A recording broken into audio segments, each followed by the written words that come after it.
नमस्कार दर्शक बंधु पुणी थे आप चैनल को स्वागत जनाऊँ। आज आम जाना कि भाव में आपण मैंने सर्विस प्लस जरिया सर्टिफिकेट आवेदन करेंगे। आउ बहुत किसी सर्टिफिकेट आपण मैंने आवेदन करेंगे किंतु आज भिडियो आम जाना कि भाव में आपण मैंने इनकम सर्टिफिकेट आवेदन करेंगे। तेज प्रथम आमको ओपन करा पड़ो, तापर ये सर्च करा पड़ो सर्विस प्लस एंटर मारे। सर्विस प्लस एंटर मारला देखिए एठारे प्रथम जो वेबसाइट अच्छी service.online.gov.in तो क्लिक करेंगे। क्लिक कलापर देखिए एमती एक पेज आप पलि आस। तो ये देखिए आप राइट साइड टॉप कॉर्नर रे रजिस्टर लॉगिन अच्छी। तो आम कौन कर लॉगिन को क्लिक करवा। लॉगिन रे क्लिक कले देखो प्रथम मोर आईडी आग अच्छी, आईडी पासवर्ड अच्छी। तो आईडी आप नूतन भाव में लॉगिन करते तेरे आईडी आ पासवर्ड देदेवे। तापर ये कैप्चा देवे। कैप्चा दे सारापर ये आप लॉगिन उपर क्लिक करेंगे। लॉगिन उपर क्लिक कलापर देखिए एमती एक पेज आप पुणी थे पलि आस। तो ये देखिए मेनू ऑप्शन अच्छी। मेनू रे आप देखिए manage profile, apply for service, view status of application, एमती सब 4-5टा अच्छी। तो आप कौन करेंगे अप्लाई फॉर सर्विस कहीं आमको इनकम सर्टिफिकेट आवेदन करवा अच्छी। ये देखिए अप्लाई फॉर सर्विस क्लिक कलापर ये व्यू ऑल अवेलेबल सर्विस बाहर सेटा क्लिक करेंगे। तापर क्लिक कलापर देखिए ये सब सर्विस नेम गुड़ाक बाहर जो सर्विस आप आवेदन करने चाहते करेंगे। तो आम आवेदन करवा इनकम सर्टिफिकेट। देखिए ये इश्यूएंस ऑफ इनकम सर्टिफिकेट अच्छी। ये आम क्लिक करवा। क्लिक कलापर देखिए एमती एक पेज पुणी थे आप सामने पलि आस। देखिए form number 3 C rule 4.1 application form for issue of income certificate. तो ये आप सैलुटेशन देवे। ये मुझे सैलुटेशन दे दूँ। तो से आप कौन को डॉक्यूमेंट दरकार हो इनकम सर्टिफिकेट कहूँ मन रखु। प्रथम आपको डिक्लेरेशन हो, डिक्लेरेशन सर्टिफिकेट आप दरकार। से आपे एमती एक डिक्लेरेशन सर्टिफिकेट रहा निहाती जरूरी। देखो ये सेल्फ डिक्लेरेशन सर्टिफिकेट अच्छी। आप कौन सर्टिफिकेट आवेदन करने चाहते से लिखे जमीक इनकम है, रेजिडेंट है, कास्ट है। तो तापर आप फिलअप करेंगे आप ना आई श्री कुमारी श्रीमती जहाँ किसी लिखे son of daughter wife of ग्राम आसती ग्राम ना पोस्ट ऑफिस पुलिस स्टेशन आप जो जहाँ अच्छी सिग्नेचर कर स्कान कर पीडीएफ माध्यम अपलोड करेंगे। ठीक अच्छे। तो आप डॉक्यूमेंट कौन कौन रहा दरकार एक पासपोर्ट फोटो रहा निहाती जरूरी। ठीक अच्छे। पासपोर्ट फोटो देवे। इनकम जो देखो प्रथम मुझे स्कान कर पीडीएफ को रखी से डिक्लेरेशन देखो जो फिलअप होती फिलअप होती भाव फिलअप करेंगे, निर्भुल भाव में फिलअप करेंगे। तापर आप कौन करेंगे डॉक्यूमेंट देवे। डॉक्यूमेंट जहाँ किसी आप डॉक्यूमेंट अच्छी सब डॉक्यूमेंट गोटे जगह आप स्कान करके देदेवे सीरियल वाइज। ठीक अच्छे।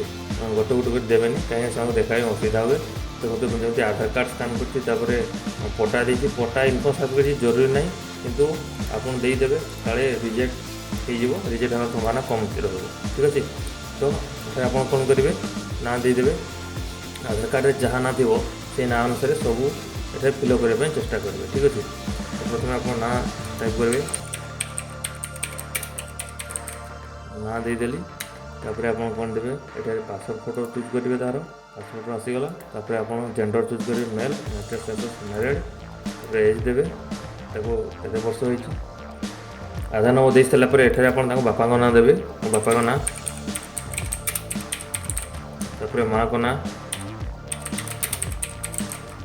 मोबाइल नंबर देवे। ईमेल आईडी आप इच्छा अनुसार ईमेल आईडी देवे ना ना। तो ये जी स्टार मार्क अच्छी से सब जिन देवाई आम बाध्यतामूलक। तो आप जिला देवे, तहसिल देवे। तहसिल पर आप गाँ चूज करेंगे। आरआई सर्किल कौटी पुणी पुलिस स्टेशन पुणी देवे पोस्ट ऑफिस देवे पिन देवे जहाँ किसी तथ्य मांगी सब निर्भुल भाव में पुणी ये गला प्रेजेंट एड्रेस। तापर आप कौन देवे permanent address. Permanent address state Odisha present address सहित सामान तो आप येस करेंगे ऑटोमेटिक देखो से नहीं गला। ठीक अच्छे। If any person other than applicant filling the application जदि अन्य कहीं फिलअप कर येस लिखे। जब एप्लिकेंट निजे फिलअप कर आप न लिखे। ठीक अच्छे। कौन प्रपोज आप से लोकटी इनकम सर्टिफिकेट आवेदन करुँचे। कौन कर स्टाइपेंड पैसा स्कॉलरशिप इनकम सर्टिफिकेट लगुच से आवेदन करुँच। तो लिखा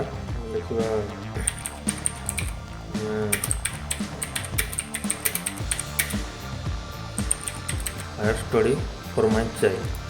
प्रपोज आम यहाँ देवा हाइस्ट फॉर्मेट चल तो आप एमती देवे कौन हे जे ना खाली स्टाइपेंड बा स्कॉलरशिप नुहे से पाठ पढ़ा सहित अन्य कौन आमर भी यही सर्टिफिकेट लगे पारे ठीक अच्छे ताको कौन देवे gross annual income of the family माने टोटाल आपन जो से आपन देखैदेली डिक्लेरेशन अच्छी डिक्लेरेशन से जहाँ जहाँ दिखाई ता लगे सैलरी जीरो अच्छी एग्रीकल्चर के बिजनेस के लेबर के अदर के अन्य कौन से रोजगार कर टोटाल 50,000 से देती तो आम ये सैलरी जीरो एग्रीकल्चर के income agriculture 5,000 business 20,000 agriculture 5,000 salary zero business 20,000 other labour 15 other 10 10,000 wages मैंने आप लेबर चार्ज कह देगा 15 टोटाल हो 50,000 देखो ये जी टाँग देवे ऑटोमेटिक कैलकुलेट हो 50,000 ठीक अच्छे तो प्लेस देवे कौ प्लेस से आवेदन कर प्लेस देवे कौ प्लेस से आवेदन कर आई एग्री उपर टिक मार्क करदे कौन करेंगे जहाँ कार्य अच्छी सब फिलअप करेंगे देखिए ड्राफ्ट सबमिट क्लोज रिसेट आप ड्राफ्ट रखिए पर आवेदन करने चाहते ड्राफ्ट रखिपारे ना डायरेक्ट सबमिट करेंगे रिसेट कले पुणी आउ थे आप फिलअप करेंगे देखिए एडिशनल डिटेल्स वीडियो अच्छी कौ तहसीलदार अंडर ताकि जाऊँगी ठीक है आम कौन करवा सबमिट करवा देखो सबमिट कर सारापर एमती एक प्रिव्यू पेज आप पलि आसो आप जहाँ फिलअप करते से सब गुड़ाक सीरियल भाव में अच्छी देखो जहाँ सब फिलअप कराई आप पुणी चेक करने काले कौटी भूल थी ठीक अच्छे तो देख सारा जब आप सब देखी चेक करदे तो ट्राई कौन करेंगे आड एनेक्स्टर माने आम जहाँ जहाँ किसी डॉक्यूमेंट अच्छी रिलेटेड डॉक्यूमेंट इनकम सर्टिफिकेट जहाँ सब ये देवा ठीक अच्छे तो डॉक्यूमेंट टू भी अटैच जो स्टार मार्क अच्छी देखो ये भी गोटे से डॉक्यूमेंट देवाई आप बाध्यतामूलक ये डॉक्यूमेंट जो नदेवे ताले आवेदन हो पार ना देखो document support of other incomes जो अन्य किसी इनकम अच्छी ठीक अच्छे तो जहाँ आप डॉक्यूमेंट हिसाब से पारे कॉपी बार आप दीदी पटा अच्छी पारे सैलरी सर्टिफिकेट किसी एमती अच्छी जब आप सैलरी देवे तो सैलरी सर्टिफिकेट सैलरी स्लिप आपको देवाक पड़ो तो सेगुड़ा भी देवा जरूरी ना कॉपी ऑफ आर आम आर दौरान कौन करवा डॉक्यूमेंट उपर क्लिक करवा देखा अदर आउ गोटे देदेवा जहाँकि आम अच्छी कौन डिक्लेरेशन सर्टिफिकेट कौ सर्टिफिकेट अच्छी सर्टिफिकेट है